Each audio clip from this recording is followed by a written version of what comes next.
I always feel a bit bad for smaller plugin developers. They spend all this time making a free plugin to promote their business, but they get overlooked more often than not. So let's try and change that by shedding light on smaller developers. We'll take a look at free plugins that they've released that you likely missed. Hopefully, they get some additional attention and you find some great free plugins to add to your toolkit. So these are 12 free plugins you've never heard of. Let's start with a personal favorite on this list and cover Stereo Tool by Mensla. Now this is a really well-designed plugin with some useful features that rarely are included in one plugin. It's all about controlling the stereo image of a signal. To do that, we can adjust the relationship between the mid and side channels and introduce saturation to either the mid or side. The mid is the mono channel. The side is everything that differs between the left and right. So adjusting this is at the core of all stereo imaging. The ratio of the mid and the side is easily controllable with the width function.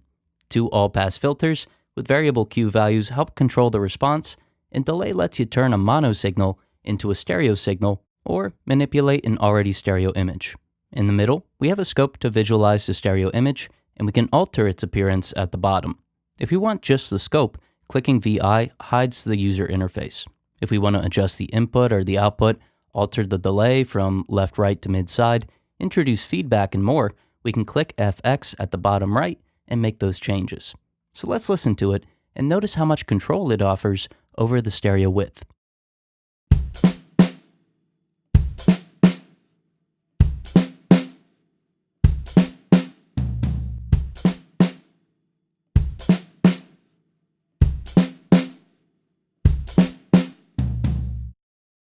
Next up, we have 1X73 and Magic 76 by Wave DSP.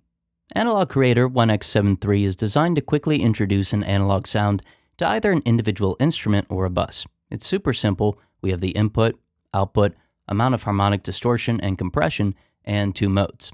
Then there's this optional noise with the core dial and this AGX function that increases the input to increase the overall effect. Its effect is simple, but it has a nice sound to it. Magic 76 is an 1176 emulation, but it's set apart by including the blue version of the hardware unit. The blue unit has a slightly more aggressive sound. Everything you could expect from an 1176 is here. However, I noticed there's a 2-to-1 ratio, whereas most emulations and the original unit stick to 4-to-1. So if you like the 1176, but you want less compression overall, this is cool to see. Let's take a listen to Magic 76 on a drum bus, followed by 1X73.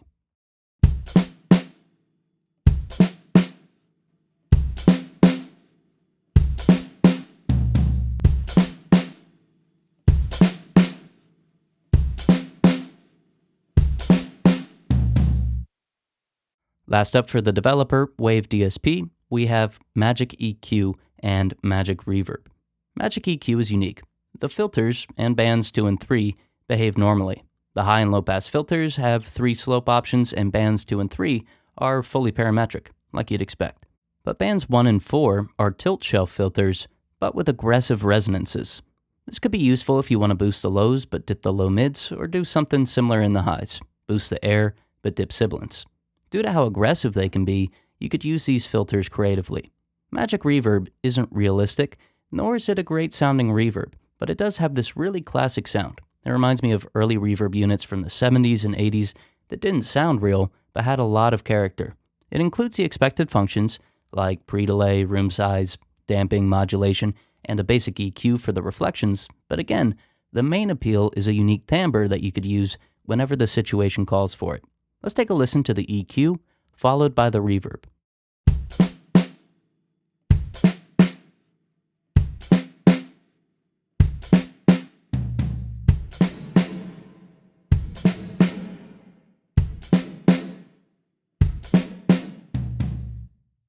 Next, we have 3 plugins from ToneLib: Baxa EQ, Easy Compressor, and Bass Drive. The Bandactyl EQ is a 2-shelf, 2-cutoff filter plugin. It's clean, simple, includes linear phase processing, and oversampling, although that probably isn't needed since it doesn't distort.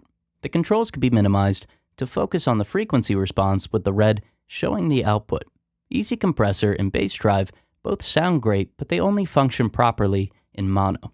They're designed for a line input instrument like a guitar, bass, or any DI instrument, and help improve the timbre. It makes it sound less like it plugged into an interface and more like how an amp would behave. So let's listen to clean DI bass. I'll compress, use the bass drive, and then I'll use Bandaxel EQ. Notice how the timbre goes from somewhat boring DI to something more realistic and interesting.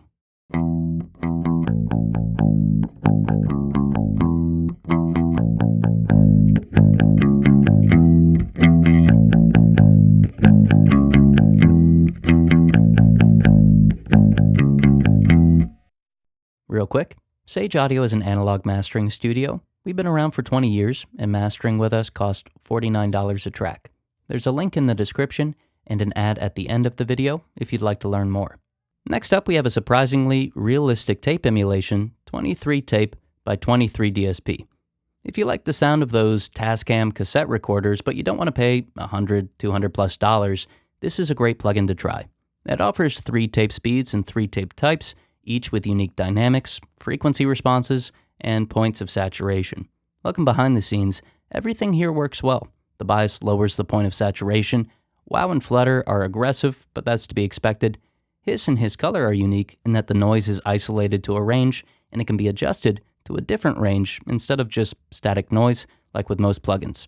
The only issues come from the mix style, which sounds like it introduces phase cancellation, especially when wow and flutter are introduced. It controls well, sounds great, and it's free, so let's take a listen.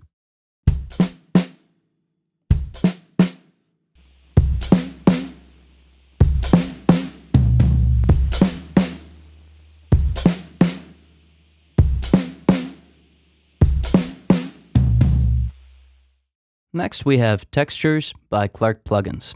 Textures comes with various noises that can accompany the original signal. It offers mechanical noises, sounds from nature, tape, and so on, but what's cool is that these noises aren't static. They're gated and only occur when a signal is present, so as the name suggests, it adds a nice texture to whatever you're playing.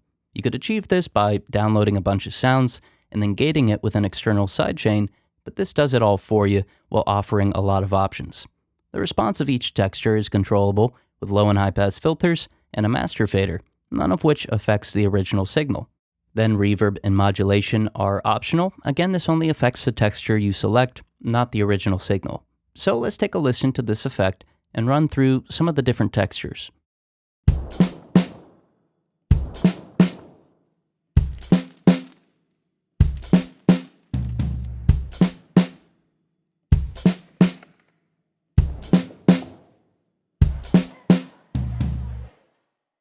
Last up, we have 2 plugins for mastering, XM EQ and XM Limiter by Z-Lynch. Now, XM EQ is a simple but great sounding EQ.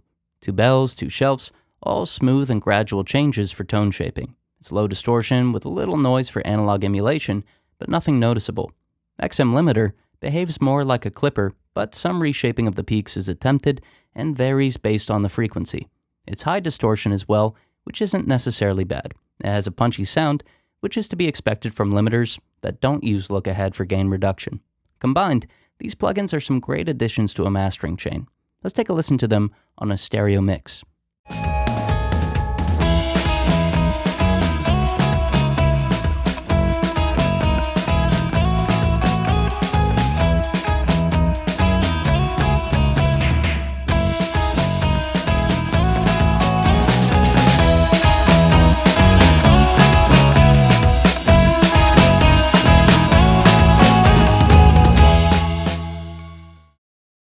Get professional analog mastering that accurately translates what you hear in your head. Seriously though, when people work with us, they get results. That's why major industry professionals like Keith Urban's producer Aaron Schurz works with us, Grammy award-winning AJ Castillo, Billboard #1 charted artist Megan Lindsay, Grammy award-winning artist Tulis, The Voice singer Cody Ballou, Grammy-nominated producer Tyler Kane, Warner Music artist Ricky Young, and the list goes on.